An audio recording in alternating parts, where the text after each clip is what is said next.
there, welcome to my channel.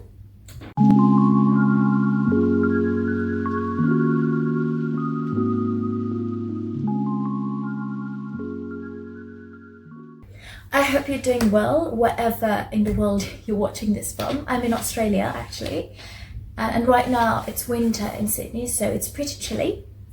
That's why I've got a nice cup of tea here, green tea, and I just want to talk about books. What I read in July and what I'm currently reading. First things first, this is my first video. I'm really excited. I have a lot to say about what kind of videos I want to make or where this channel is going, but I'm more of an experimentalist, so I want to know where this channel takes me, not the other way around, but let's see how it goes. So for this month, actually I haven't read that many books, but I'm satisfied. I've been busy with uni, with work, so let's say okay, I've read 3 books and I'm currently reading 2 books. What I wanted to say is that unlike some readers that they consider themselves to be seasonal readers and they want to go with the vibe, with the atmosphere, I'm quite open to anything, like any genres. I love reading. I did my bachelor in literature. I love everything except for horror, not really. And the books that I've got here, not necessarily winter books, but I did enjoy them. But I do romanticize seasons for myself, and one way I do that is through collage. So every season I try to make, a seasonal collage, and this is my winter collage. I love tarot cards, as you can see. I love cats and anything with the moon. Yeah, that's my cup of tea, because I'm Persian and my real name is Mahsa, which means like the moon. That's actually what my channel's name is, Luna Reads, because I'm an English teacher and I teach Spanish speakers, and they told me, Mahsa's really difficult to pronounce, so can we just call you Luna? I said, no, you need to make an effort in learning other people's names, but I like Luna, why not? Let's just keep it, on the side. And then I decided to use it for my channel, and then even my friends sometimes call me Luna. So yes, that's my winter collage, and I would love to change it every season. So let's see what it's going to be for spring. Now, back to the books I read. The first book I want to talk about is actually by a new author, by Anne Patchett. It's called What Now? This is the library edition. I borrowed it from Sydney's library. This is a very short, reflective essay. This is one of those books you pick up when you find yourself at a crossroad in life, like you don't know what to do, you're uncertain. I don't know, like be it switching careers, finding a partner, just trying a new hobby. You feel like, okay, I'm not sure, but I did it, what now? You feel like you want to accomplish things, and then you do it, and then you realize, what now? This is that kind of book. It kind of shows like this kind of question you ask because you want clarity, you want to control your life. But Anne Patchett shows this is actually more about possibility. Don't look at this question, what now, in a way that you need to find an answer right now. Just think about it as a possibility. It's like, okay, what now? What kind of new adventure I'm gonna have from now on? And she takes you on this journey after her college and the kind of possibilities and opportunities that she had after college. And this is the kind of question that she asked herself when she found herself at a crossroad or like a different, path in her life.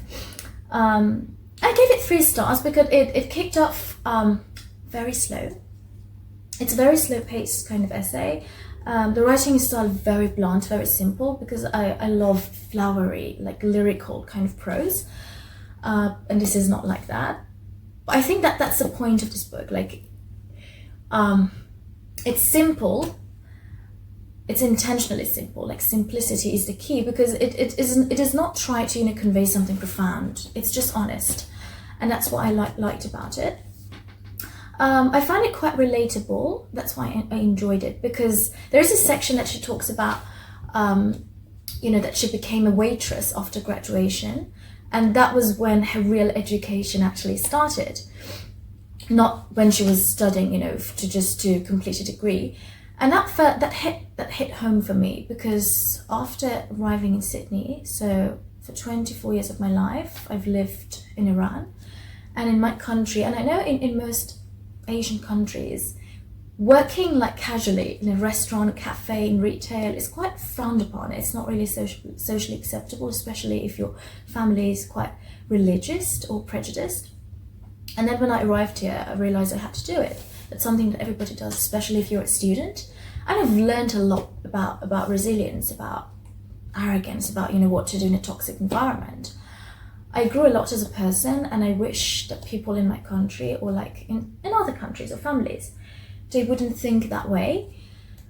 So because she said that she learned a lot of things while she was being a waitress. She said, like, at universities, while you're doing a degree, you learn about a lot of things, but they don't really teach you how to be leaders, how to work with people, how to live in a society, and that's what we need. So I really like that, and I think it's a book that's worth reading, but it's not something I would love to go back to or maybe reread. So yeah, that's 3 stars for me. And there's this section I would love to read. It says, if you're trying to find out what's coming next, turn off everything you own that has an off switch and listen. Make up some plans and change them. Identify your heart's truest desire and don't change that for anything. Be proud of yourself for the work you've done. Be grateful to all the people who helped you do it. Write to them and let them know how you are. You are, every one of you, someone's favorite unfolding story. You are, every one of you, someone's favorite unfolding story. We will all be anxious to see what happens next. And it comes with illustration as well. So yeah, I liked some parts of it. 3 stars, a new author. I can't wait to read more by her, actually. Yeah, that's the first book I read. The second book, that's actually tricky. Let me put it here. This is a bookmark my lecturer gave me. She actually painted it herself. It's beautiful. I love watercolor. The next one is a graphic novel. It's an adaptation. I love graphic novels. I'm a visual learner. I love anything that has to do with images, with composition.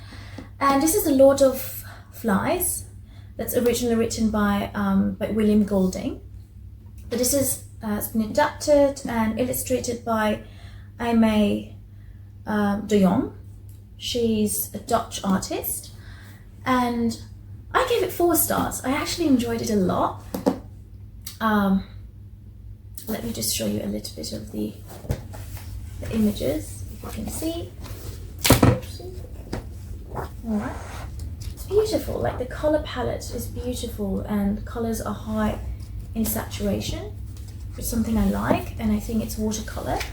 So I think a lot of you probably know that Lord of the Flies is a classic by William Golding.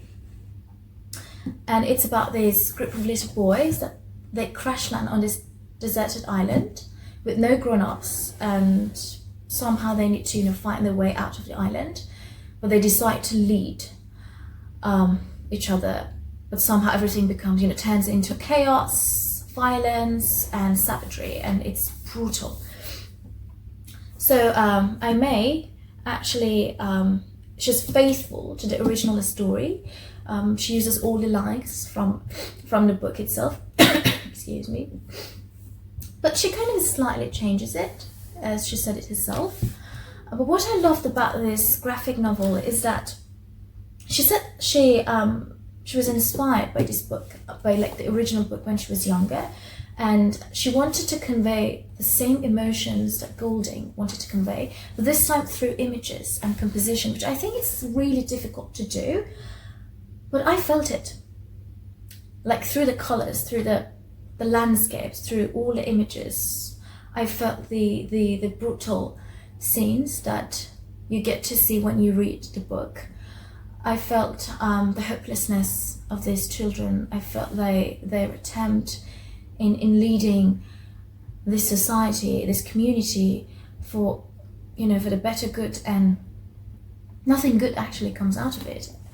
I felt everything, and I found it quite moving. At the same time, sometimes even I felt disgusted by the kind of brutal imagery that you find here, which I think shows that how skillful she is as an artist. Or like this one. It's gorgeous. Well, in a good way.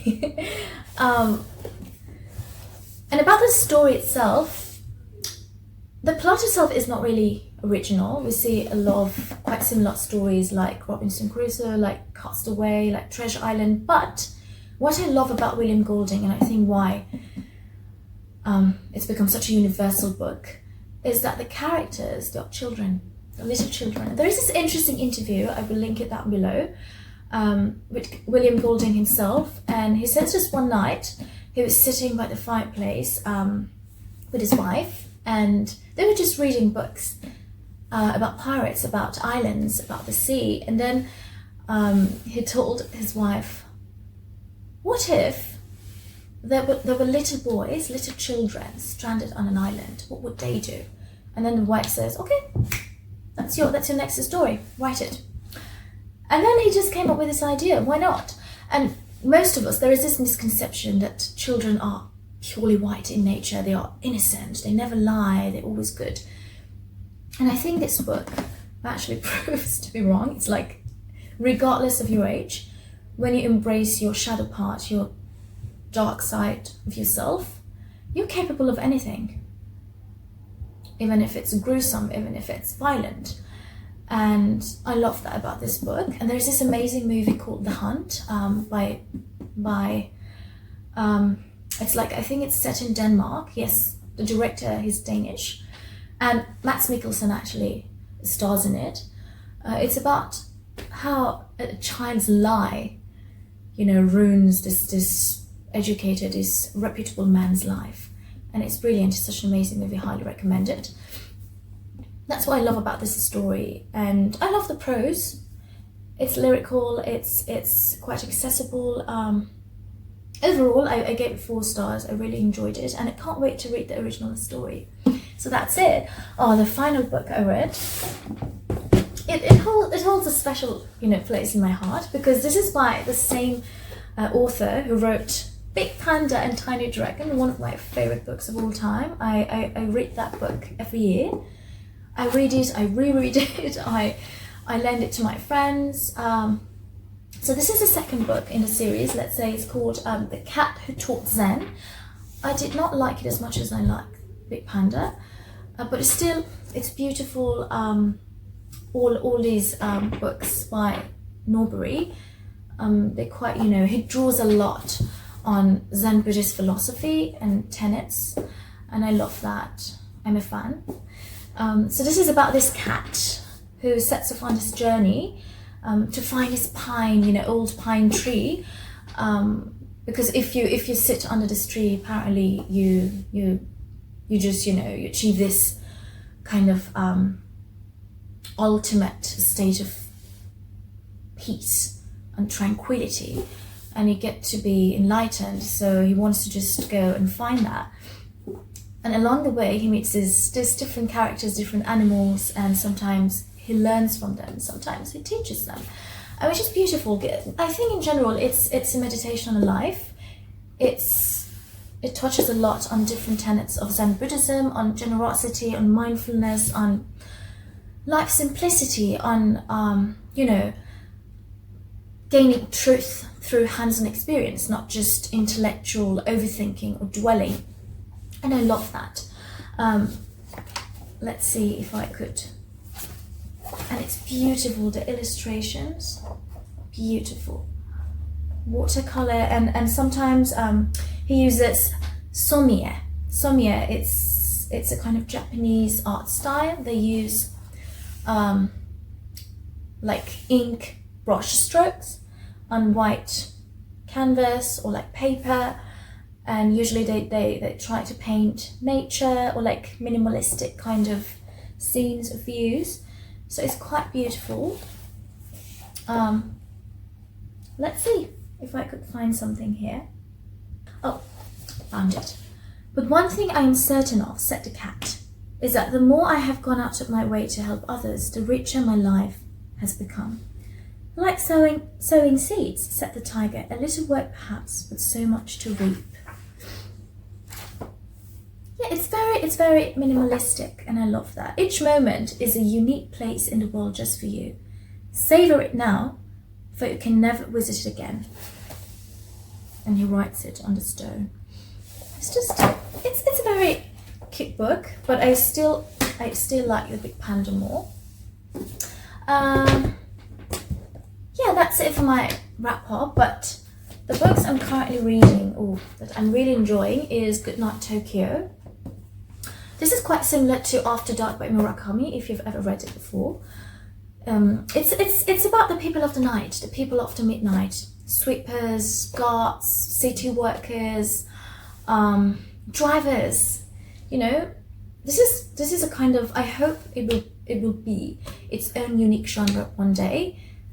After midnight genre, after midnight cozy fiction, because I love that, and I always try to read these in bed, lights out, in the dark, just with a little bit of dim light. I've read one chapter. It's about different kind of people. Of course, their stories going to be intertwined with one another, and they have their own lives, and they're awake after midnight.